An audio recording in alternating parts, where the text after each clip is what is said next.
Շնորհակալություն, պարոն Հակոբյան, այժմ ձայնը տրվում է ելույթի համար պատգամավոր Նիկոլ Փաշինյանին, համեցեք, պարոն Փաշինյան։ Տեղեկացնեմ, որ պատգամավոր Լևոն Զուրաբյանը հանում է ելույթը, որովհետև ելույթ է ունենալու հակխմբակցության անունից։ Շնորհակալություն, տիկնակ և պարոնայք, Դիլիջանի միջազգային դպրոց ծրագրի շրջանակներում հարկային և մաքսային արտոնություններ տրամադրելու մասին նախագծի շրջանակներում իշխանության ներկայացուցիչների արած մեկնաբանությունները, ունեցած ելույթները, կատարած գործողությունները ստիպում են մտածել, որ այս նախագիծը ուղղակի առնչություն ունի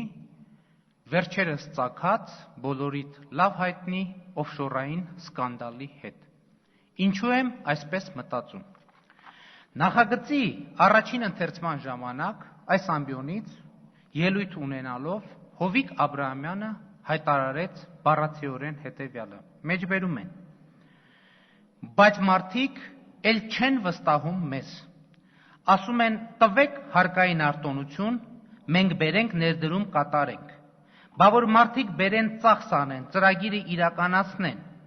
եթե ահագին ծախս արդեն չեն արել, և չտրվի արտոնություն հարկային, այս մարդիկ ու միտքը կանխվում է։ Հարց է ծագում, այս մարդիկ ինչ։ Այդ հարցի պատասխան իրենց ելույթներում տվեցին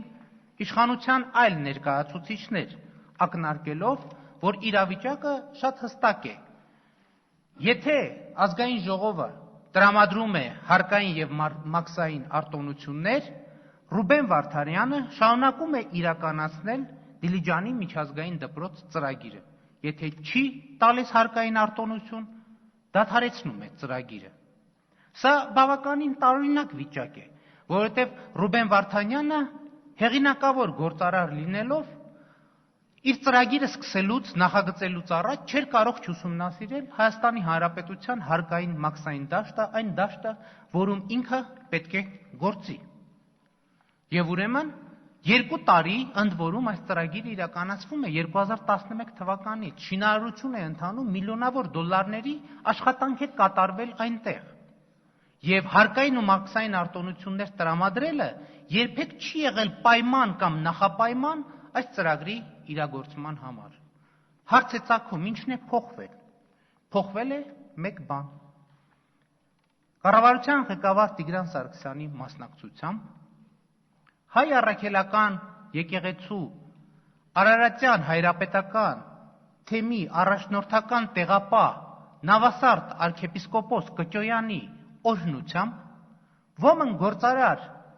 Աշոտ Սուքիասյան անունով 10 միլիոն դոլար է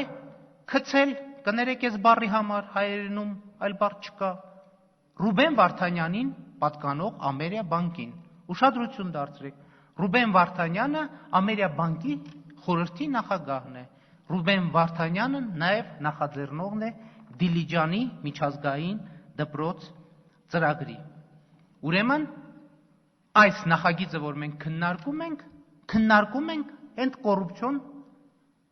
սկանդալի ուժով, այսպես ասած։ Ըստ ամենայնի, վերջին 1 տարվա ընթացքում իշխանությունները ամեն անգամ Ռուբեն Վարդանյանին հավաստիացրել են, որ այդ հարցը կլուծվի, վարկը կփակվի, փողը կվերադարձվի։ Բայց ըստ ամենայնի, գործարարի համբերության բաժակը լցվել է մայիսի 29-ին, երբ հետք պարբերականում հրապարակվեցին փաստաթղթեր, որոնց համաձայն փողերը հոսել են մի հաշվեհամարի, մի ձեռնարկության հաշվեհամարի, որի որպես բաժնետեր գրանցված են Տիգրան Սարգսյանը, Նավասարդ arczepiskopos Կճոյանը և Աշոտ Սուքիասյանը։ Սա կարծում եմ ուղղակի ապացույց է եղել Ռուբեն Վարդանյանի այն բանի, որ գցել են ոչ միայն բանկին, այլև անձամբ իրեն, որովհետև բանկը չէր կարող Հայաստանի չափանիշներով նման ահռելի գումարներ տրամադրել կասկածելի մի գործարքի։ Ուրեմն ինչն է ստիպել փորձառու գործարարին, որ ինքը շրջանցի է տնտեսական ռիսկերը եւ տրամադրի այսպիսի կասկածելի վարկ։ Նման բան կարող էր լինել միայն այնպիսի փաստարկը, որ Ռուբեն Վարդանյանին կհամոզեր շրջանցել, չնկատելու տալ գործարար ռիսկերը։ Այդպիսի բան կարող էր լինել միայն իշխանության բարձրագույն ներկայացուցիչների խնդրանքը, հորդորը, խոսքը, խոստումը, երաշխիքը։ Այդպիսի երկու մարդ կա, որ կարող էր նման բան խնդրել 10 միլիոն դոլարի, կամ Տիգրան Սարգսյանը, կամ Սերժ Սարգսյանը, երրորդ տարբերակ չկա։ Հիմա թե նրանցից ով է կոնկրետ դեպքում գործող անձ եղել, տվյալ դեպքում էական չի։ Էականն այն է, որ այն պահից, երբ հետք պարբերականը մայիսի 29-ին տպագրել է հայտնի հրապարակումը, իրադարձությունները ընթացել են սուպեր արագությամբ։ Ինչ է տեղի ունեցել, եկեք նայենք փաստերը։ Մայիսի 29-ին տեղի է ունենում հրապարակումը հետքի։ Հունիսի վերջին Սերժ Սարգսյանը այցելում է Դիլիջանի միջազգային դպրոց եւ այնտեղ հանդիպում ունենում Ռուբեն Վարդանյանի հետ։ Նույն օրը կառավարությունը իր նիստում սույն օրենքի նախագիծը համարում է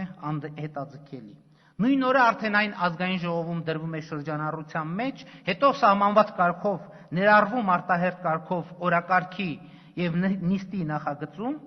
հետո հունիսի 10-ի քառորյայում այժմ որոշում է կայացնում օրենքի նախագիծը հատուկ ընթացակարգով քննելու մասին, այսինքն 24 ժամվա ընթացքում, հիմա էլ մենք այդ ռեժիմի մեջ ենք, հեսա երկրորդ ընթերցմամբ կընդունեն, երրորդ ընթերցմամբ կընդունեն։ Սա է ամբողջ պատմությունը, եւ ես ուզում եմ ասել, որ առաջին ընթերցման ժամանակ դեմ եմ քվեարկել այս նախագծին, երկրորդ ընթերցման ժամանակ էլ եմ դեմ քվեարկելու, երրորդ ընթերցման ժամանակ էլ եմ դեմ քվեարկելու։ Ինչու՞։ Անկեղծ ասած, իմ համակրանքը բնականաբար գործարար Ռուբեն Վարդանյանի կողմն է։ Բայց ես չեմ ուզում, որ Տիգրան Սարգսյանի մասնակցությամբ հայ առաքելական եկեղեցու Արարատյան հայրապետական թեմի առաջնորդ Նավասարդ arczepiskopos Կճոյանի օրհնությամբ գծված փողերի համար վճարի Հայաստանի Հանրապետության ժողովուրդը։ Ընդ որում այստեղ շատ կարևոր մի փաստ կա։ Այս օրենք ուժի մեջ է մտնում հետադարձ 2013 թվականի հունվարի 1-ից։ Այսինքն դեռ այդ գումարները հաշվանցվելու են, այսինքն այդ գումարները վերադարձվելու են։ Սա ճիշտ է, արդար է, որ պիտի վերադարձ, բայց ով որ գցել է, թողնել վերադարձնի։ Ինչը պետք է Հայաստանի Հանրապետությունը ուրիշների փոխարեն գումարներ վերադարձնի։ Եվ եթե Ռուբեն Վարդանյանին թվում է, թե այս օրենքի նախագծով ինքը երաշխիքներ է ստանում,